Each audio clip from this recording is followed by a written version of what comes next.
I offer my neighbor half my firewood during a cold snap. A week later, he called the city and told them my stack was a code violation.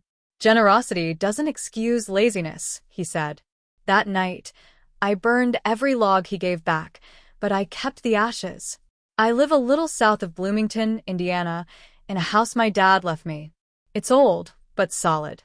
Wood stove in the living room, patched roof, water that runs cold even when it's hot out. I like it that way. I don't need much. I've been here almost 12 years now, alone since my divorce. The neighbors change every few years, but I keep to myself. Every fall, I start stacking wood. I cut it myself from downed trees in my friend's woods, or I'll buy a few cords from a guy in Brown County who sells seasoned split hardwood cheap if you haul it yourself. I keep it dry under the overhang on the south side of my place. I've done it that way forever. Nobody's ever said a word. This past winter, the cold came earlier than usual. First week of December, we got hit with freezing rain, snow, and then temps dropped to 9 degrees Fahrenheit. Pipes froze all over town. I prepped like always, had my stack ready, with stove working, blankets out. I was fine. My neighbor, Craig, had just moved in that summer. He was one of those mid-60s types who wears those synthetic zip-up jackets even when it's warm. Drove a silver Subaru. Lived with his dog, Gus. We weren't friends, but I helped him bring in a washer and dryer once. He gave me some peppers from his garden in August. We waved, but that was it. On the second day of the cold snap, I saw him outside trying to knock icicles off his gutters with a broom. He slipped. Didn't fall, but it looked close. He seemed irritated. I offered him a cup of coffee. He kind of smiled but shook his head and went back inside. That night, I could see his windows glowing orange. Not furnace glow, stove glow. But I knew for a fact he didn't have a pile of firewood when he moved in. The next morning, I walked over and knocked. I brought a wheelbarrow with me. Had maybe a quarter cord of hickory in it. Good, clean wood. I asked if he wanted it. I said I had more than enough. He looked surprised. He paused a little too long. Then he said, "That's real neighborly of you." I helped him unload it beside his garage, where he had a little metal chiminea. Not even a proper fire pit. But I figured it's cold, and maybe he's doing the best he can. I didn't ask questions. I just helped. A few days passed. I saw smoke from his chimney every night. I saw Gus's head resting on the windowsill, staring out at the snow. So I brought more. Another load, this time a mix of ash and maple. Still dry. Still good. He didn't ask for it. He didn't even thank me. Just nodded and helped me unload it. Then, a week after that first drop-off, I got a letter from the city code office. Complaint received regarding outdoor firewood storage. Code 7.4.1. Improper stacking distance from dwelling structure. Violation may result in fine. I read it twice. I thought maybe it was a mistake. I've had that stack there for 12 years. It's never been an issue. Never been a pest problem. Never had anyone say a word. I called the number on the letter. They said the complaint was anonymous but confirmed it came in just 3 days ago. That's when it hit me. Craig. I went over there. Knocked. He answered with a weird look, like he already knew why I was there. "You called the city?" I asked. My voice didn't even sound like mine. He shrugged. "Yeah. I saw how you had that wood stacked. It's too close to your siding. You're not supposed to do that." "You mean the same stack I gave you wood from?" He didn't blink. Generosity doesn't excuse laziness. That's what he said. Like I'd been doing something wrong. Like I was some kind of slacker just dumping wood all over my property. I walked away. Didn't argue. Didn't yell. I just went home. 3 days later, he returned the wood. Not all of it, just what was left. Brought it back in that same blue tarp I'd used. Dumped it at the edge of my driveway. No note. No word. Just dumped it and left. That night, I stayed up past midnight burning every piece of it in my stove. I marked each log with a red pencil before I threw it in. 1 line across the middle. I don't know why I did that. Maybe I just wanted to remember which ones were his. When the fire finally died down, I let the stove cool. Then I scooped out all the ashes and put them in an old Folgers can. Sealed it. Wrote, Ode, in permanent marker on the lid. I still have that can. It sits on a shelf in the garage. Hidden, but not forgotten. A few weeks after that, the cold finally eased. Snow melted. Grass turned to mud. I was outside cleaning up broken branches from a storm when I saw Craig pacing his yard, phone in one hand, holding a coffee in the other. He was talking loud. Loud enough that I could hear. No, I already reported it once. It's still too close. It's a safety issue. I knew he was talking about me. About my woodpile. That night I moved it. Not because of him, but because I didn't want a fine. I res-tacked everything 10 feet further from the house, out in the open, where rain would hit it harder and the ground was soft. It took me 4 hours, and I wrecked my back doing it. I did it in silence, under the porch light. 2 days later, I got another letter. This one said there had been a follow-up complaint, this time about visible yard clutter and refuse. He was trying to bury me in fines. I didn't say a word to him. I didn't go over there. I just stopped looking in his direction. But I started documenting everything. Photos. Dates. I bought a cheap trail cam from the hardware store and pointed it toward the edge of my yard. That's when I caught him. It was 2:43 in the morning.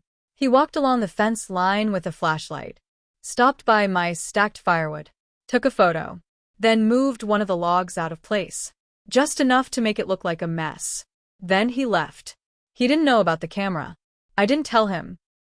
I made a copy of the footage and saved it in 3 places, 2 USB drives, 1 cloud upload. Just in case. A week later, a guy from the code enforcement office came out in person. Said there'd been multiple complaints about my property. Said someone claimed I had a rodent problem. I told him I had something to show him. Took him inside, showed the footage. He watched in silence. When it ended, he looked at me and said, "Has he ever done this before?" I told him about the reports. The firewood. The calls. He sighed. "We'll handle it." I thought it was over. Then Gus, the dog, went missing. I found the flyers in my mailbox. Lost dog, reward, black lab, answers to Gus, call Craig. He was offering $500. I didn't take it seriously at first. But 3 days passed. Then a week. No Gus.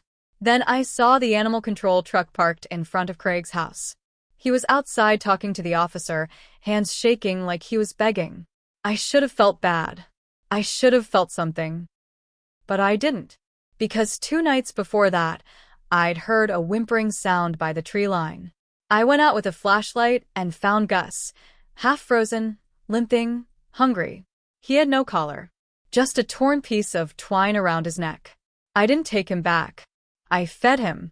Let him sleep in my shed, wrapped in blankets. I called a vet I knew from back when I had my own dog. Got him checked out under a different name. Then I waited. I watched Craig lose sleep, lose weight, lose his voice from calling into the woods every night. And I didn't say a word. A week later, Craig put up cameras. I saw him installing one on his garage, another on the back porch. He started walking slower, always looking toward the tree line like he thought someone was watching him. He stopped talking to the other neighbors. Just him and the cameras. I knew the guilt was eating at him. Not just about Gus, but about everything. I didn't stop him. Let him stew. Then one night, I got home late from work, parked my truck, walked around to the back door, and found a note shoved between the screen and the frame. It was folded twice. No envelope. Inside, in shaky handwriting, "I know what you did. He's my dog. Give him back before this gets worse." No name. No date. Just that. I went to the shed. Gus was asleep, belly full, tail thumping when he saw me. I didn't say anything. Just sat down beside him on the cold floor. I held the note in my hand and thought about what it really meant. Not that he missed Gus, but that he'd lost control. That he was starting to spiral. The next morning, I called a lawyer. Not to sue. Just to ask questions. About property lines. About harassment. About animal control. He said something that stuck with me. If he steps 1 inch over your line without permission and you have it on camera, that's trespassing. So I moved the trail cam. Pointed it toward the backyard, the gate, and the shed. Then I waited. 3 nights later, around 3 a.m., the motion sensor light clicked on. Craig was there. He was in a black hoodie, walking slow. He had a flashlight, but he wasn't using it. He went straight for the shed, pulled at the latch, tried to open it. Locked. He stood there for a second, then walked around to the side. Tried the back window. Couldn't get in. That's when Gus barked. Loud. Craig froze. Then he turned and ran back to his yard. I watched it all live from my bedroom. The next morning, I emailed the footage to the code office, then to the sheriff's department. I filed a trespassing report. They took it seriously. An officer came out that afternoon, knocked on Craig's door, talked to him for about 20 minutes. I couldn't hear what was said, but I saw him waving his arms, then shutting the door without another word. After that, things got quiet. No more notes. No more late-night visits. But Gus wasn't sleeping right. Every night he paced, sat by the door, watched the fence. That's when I made a decision. I went to the county records office and got a property map. Turns out, a good 6 feet of Craig's back fence was built on my land. I took photos, measured it, documented every inch.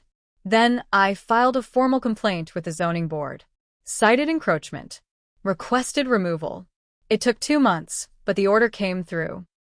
Craig had to take down the fence. The day it came down, I stood in the yard, coffee in hand, watching him unscrew each board one by one. His hands shook. He didn't look at me, just kept working. No words. No confrontación. But I saw it in his face. He knew exactly what this was. And he knew it wasn't over. About a week after the fence came down, Craig stopped coming outside. No more walks with Gus. Not that he had Gus anymore. No snow shoveling. No trash cans rolled out on Tuesday. Just silence. Windows closed, blinds always down. One morning, a neighbor from 2 houses down, Rick, stopped me while I was dragging a branch pile to the curb. "Hey," he said, nodding toward Craig's place. "You know if everything's all right with him?" I shrugged. "Haven't seen him." Rick looked uneasy. He was always kind of wound up. But lately, he's not even answering the door. That's when I noticed it too. Packages stacked on his porch, untouched. Newspapers still rubber-banded. No movement inside. It didn't sit right with me. That evening, I called the non-emergency line and asked for a welfare check. Told them what we noticed. They sent someone out the next day. Cop knocked, waited, knocked again. Eventually circled to the back. I couldn't see what happened, but I heard the door get forced open. Later, an ambulance showed up. Quiet. No sirens. They didn't take him away. The officer came over afterward. "You the one who called?" Yeah. He looked at the ground for a second, then said, "He's alive." Barely. Dehydrated. Looks like he hasn't been eating. He's being held for evaluation. Mental health hold. I nodded. Didn't say much. Just thanked him and went back inside. That night, Gus sat by the window for almost 2 hours, staring at the empty house next door. I sat beside him. No words. Just silence. 3 days later, a woman showed up. SUV, Illinois plates. Parked in Craig's driveway. She knocked, tried the door, then made a call from her phone. I stepped outside. "You looking for Craig?" I asked. She turned. Maybe late 40s, tightly wound. Yes. "I'm his niece. They contacted me from the hospital." I nodded. "He's been gone a few days."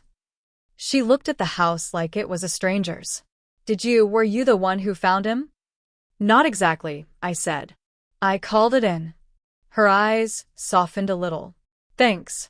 I was worried something like this might happen." Then she paused. Looked past me. "Is that Gus?" The dog was standing in the doorway behind me, tail wagging slow. She swallowed. I didn't know what happened to him. He used to talk about that dog like it was all he had. I didn't move. Didn't say anything. She hesitated, then said, "He shouldn't have done what he did." He's always been like that. Turns kindness into something ugly. I let that hang in the air. She didn't ask for Gus back. She just turned, got in her car, and drove off without saying goodbye. That night, I went into the garage, pulled the old Folgers can off the shelf, pried it open, still full of ashes. I took a pinch and sprinkled it outside, right where the fence used to be. The wind carried it across the yard. Not revenge, just the last piece of something I was finally done holding on to. I still see that empty yard every morning. Gus doesn't wait by the window anymore, and the firewood stacked in a new spot now, farther from the house, like it was never meant to be shared. Sometimes I wonder if Craig even remembers what started it, the cold, the kindness, the quiet moment when someone just tried to help. But me? I remember everything, especially the part where he looked me in the eye and chose to make me regret it.